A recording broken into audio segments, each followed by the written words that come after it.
दोस्तों अस्सलाम वालेकुम, आदाब, नमस्कार।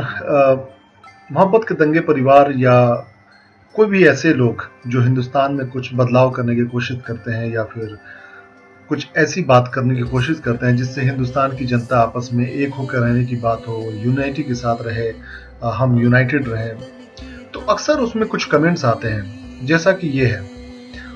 अक्सर ये कमेंट आता है कि आप ओवैसी के खिलाफ क्यों नहीं बोलते, आप अकबरुद्दीन के खिलाफ क्यों नहीं बोलते, आप लोग किस सिर्फ हिंदू ही कोई नेता मिलता है क्या। तो मैं ये वीडियो स्पेशली उन लोगों के लिए बनाने की कोशिश कर रहा हूं कि देखिए, मोहब्बत के दंगे परिवार 2015 से शुरू हो रहा है और अक्सर हम लोग ये बात कहते आए हैं, हिंदुस्तान की सरजमीन पर अगर कोई भी ऐसा नेता या कोई भी ऐसा व्यक्ति या कोई भी साधारण से लेकर कोई भी प्रधानमंत्री तक अगर कोई ऐसा बयान देता है जो यहाँ के माहौल के खिलाफ हो, जो हिंदुस्तान की जो खासियत है उसके खिलाफ हो, जो हिंदुस्तान की यूनिटी को तोड़ने की कोशिश करता हो, हम सब उसके खिलाफ हैं। चाहे वो कोई हो, चाहे वो ओवैसी हो, चाहे वो तोगड़िया हो। तो मेरा ये वीडियो बनाने का मकसद ये है कि अक्सर लोग ये सवाल करते हैं कि आप ओवैसी के खिलाफ क्यों नहीं बोलते हैं। हम लोगों ने कई वीडियो बनाए हैं ओवैसी के खिलाफ। उनका जब स्पीच आया था उसके खिलाफ हम लोगों ने कई बार वीडियो बनाया और बोला जो गलत था। मकसद ये है कहने का कि यहां पर हम लोग कंपैरिजन करने के लिए नहीं बैठे हैं कि ओवैसी ने क्या बोला तो फिर तोगड़िया ने क्या बोला, या सुब्रमण्यम स्वामी ने क्या बोला, या साक्षी महाराज ने क्या बोला, या योगी आदित्य ने क्या बोला। अगर आप ईमानदारी से दिल पे हाथ रख के आप इस सवाल को खुद से करेंगे कि हिंदुस्तान में सबसे ज्यादा भड़काऊ भाषण कौन देता है, मैं आपको गिने चुने एक दो बयान बता सकता हूं ओवैसी का जो कि कंट्रोवर्शियल था, जो गलत था, नहीं देना चाहिए और उसके लिए सजा भी मिली। पहला वो जो 15 मिनट की बात उसने करी थी अकबरुद्दीन ने, छोटे वाले ने। फिर बड़े वाले ने एक बार उन्होंने कहा था कि मेरे गर्दन पे छुरी भी चला दोगे हम भारत माता की जय नहीं बोलेंगे। ठीक है, ये अलग बात हो गई, इस पे कोई कंट्रोवर्सी किसी को नहीं होना चाहिए, ना ही किसी को आहत होना चाहिए, ना ही इसमें कोई हिंदू मुस्लिम वाली बात है। दूसरी बात, अब दूसरी तरफ आ जाइए। योगी आदित्यनाथ जब उसने ये बोला था कि कब्रों से निकाल के उन महिलाओं का बलात्कार करो, उसको आप लोग भूल जाते हैं। साक्षी महाराज को बयान को आप लोग भूल जाते हैं। साध्वी प्राची के आप लोग बात को भूल जाते हैं। प्रज्ञा के कांड को भूल जाते हैं। कर्नल पुरोहित की बात को आप लोग भूल जाते हैं। सुब्रमण्यम स्वामी की बात को आप लोग भूल जाते हैं। कितने नामों को जोड़ा दूं। अभी अभी नया नया दो चार लौंडे खड़े हुए हैं जिसका नाम कौन राणा है और उद्देश्य राणा और एक और है, जो इस तरीके के अनासिर अनसोशल एलिमेंट भी खड़े हुए हैं।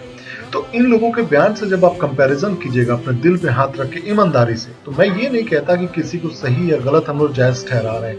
गलत बयान गलत सबका होना चाहिए और आपको उसी हिसाब से उसी ईमानदारी से सबका विरोध करना चाहिए।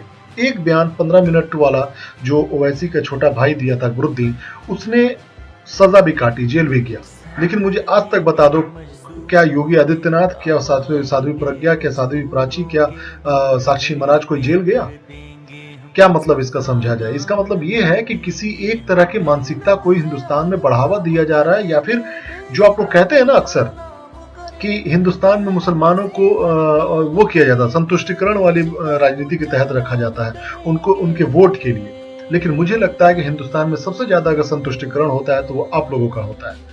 आपके गलत सोच का सपोर्ट किया जाता है, आपके गलत बयानबाजी का सपोर्ट किया जाता है, आपके गलत हरकत को राष्ट्रवादी हरकत बता दिया जाता है। ये किसके लिए होता है? ये देश हित के लिए होता है, आपके बच्चों के भविष्य के लिए होता है, किसके लिए होता है?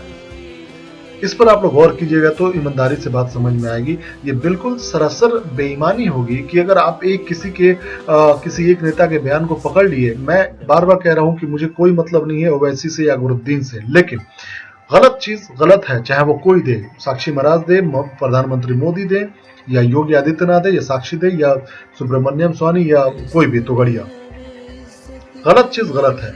अगर आप दोनों को कंडेम नहीं कर सकते हैं तो आपका कोई हक नहीं है किसी एक के बारे में बोलने का, क्योंकि हिंदुस्तान किसी एक का नहीं है। हिंदुस्तान की सरजमीन पर रहने वाले हर उस हिंदुस्तानी का है जो हिंदुस्तान में पैदा हुआ है और हिंदुस्तान की आज़ादी के लिए लड़ाई लड़ा है। उनका बिल्कुल भी नहीं है जिसके हिंदुस्तान की आज़ादी में किसी भी तरीके का कोई हाथ नहीं है। उनका तो किसी हाल में नहीं है जो अपने आप को मुंह से केवल राष्ट्रवाद कहते हैं, लेकिन सबसे ज्यादा चोरी टैक्स का वही करते हैं। ऐसे बेईमानों को मैं राष्ट्रवादी और विदेशभक्त नहीं मानता। अपने कर्मों से देशभक्त बना जाता है, अपने मुंह से नहीं, अपने बोली से नहीं।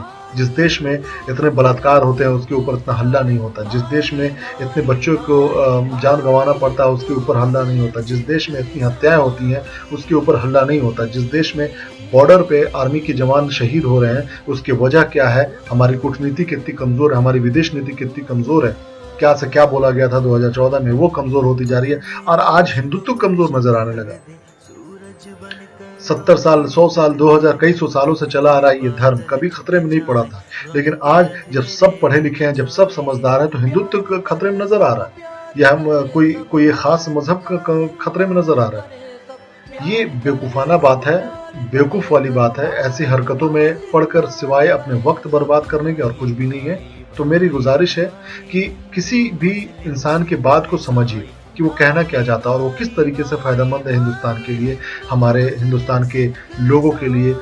मिलजुल के अगर रहना है, सभी को रहना ही है, उसके अलावा कोई दूसरा चारा नहीं है, तभी देश की तरक्की है।